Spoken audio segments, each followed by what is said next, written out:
So I decided to apply for an internship because I had been working with animals, cats and dogs and various little domesticated animals, and I had never really dealt with wildlife. I never dealt with birds.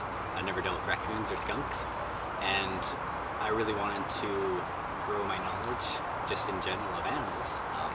I like to learn about things that I don't know much about. So I started volunteering here. A few months later, there was an opportunity for an internship, and I quickly jumped on that because it allowed me to be here consistently 5 days a week, and that's what I wanted to do. Because I was already a volunteer and a little bit more experienced, I had a little experience here, they moved me ahead a little bit quicker, and I started off with fledglings. I had never dealt with fledglings before, so the first 2 weeks I spent about 8 hours a day doing rounds of fledglings. The first few days were very overwhelming, but it was very exciting. After the first few days, once I started to get used to the fledglings, it became really good because then you start to know the birds and you come into your shift instead of sort of being like, I don't know what I'm going to be able to do with these birds, and if some of them are sick. And then you start getting very comfortable with it. And so by the second week, I was still doing the fledglings, and I was getting very used to the staff, and I was getting used to pretty much everything here. So going from 1 day a week volunteering to 5 days a week was also a bit of a change.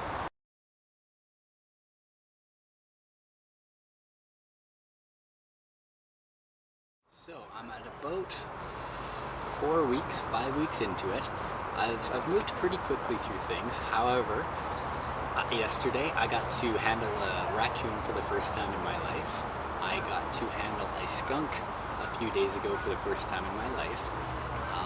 Starting a few weeks ago, I started tube feeding some of the birds, and so that's a little bit of a slow process to learn. Now I'm starting to get pretty comfortable with it, so the staff allow me to be able to do the medications. They allow me to do some of the tube feedings, obviously with their assistance and their guidance, and they're always got a close eye on me, but enough that I get my freedom to learn on my own, and at the same time to have the support of everybody around here.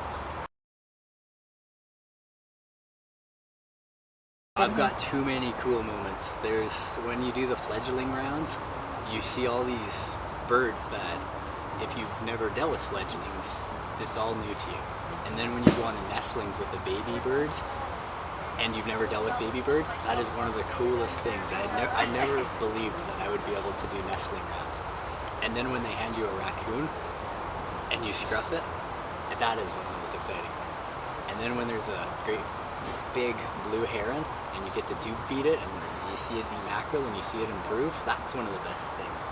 And then when you go on the releases, and you see the geese go off and into the water, and they get acclimatized to their surroundings, that's one of the best moments. So I don't really have one best moment. I have pretty much daily, I have at least 1 or 2 things that I absolutely love.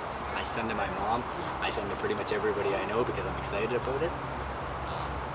And I'm assuming that tomorrow will be the same, and I'm assuming that next week will be the same. WRA is a great place to work. One of the big things that sold me on this place is not just the animals, not just the ability to learn about birds and my own selfish perspective of the things I wanted to. It was the people here. The staff I really like because they have to deal with volunteers all the time. They deal with new volunteers all the time.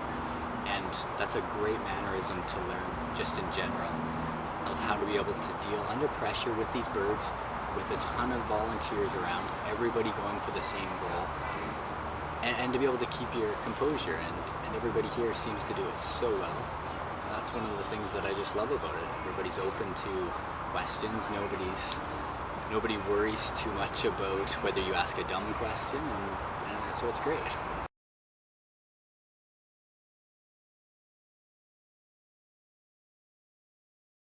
When my internship is over, and my mandatory 8 weeks is over, that's not going to stop me from continuing this little adventure I've been on. I think one of the biggest things that I've taken from this internship is that I want to continue on with wildlife in general. There's so many areas that I don't know about yet, that I'm just going to keep continuing on. Once your internship is done, you can continue to volunteer here and you can continue to grow yourself. And that's what I'm looking forward to.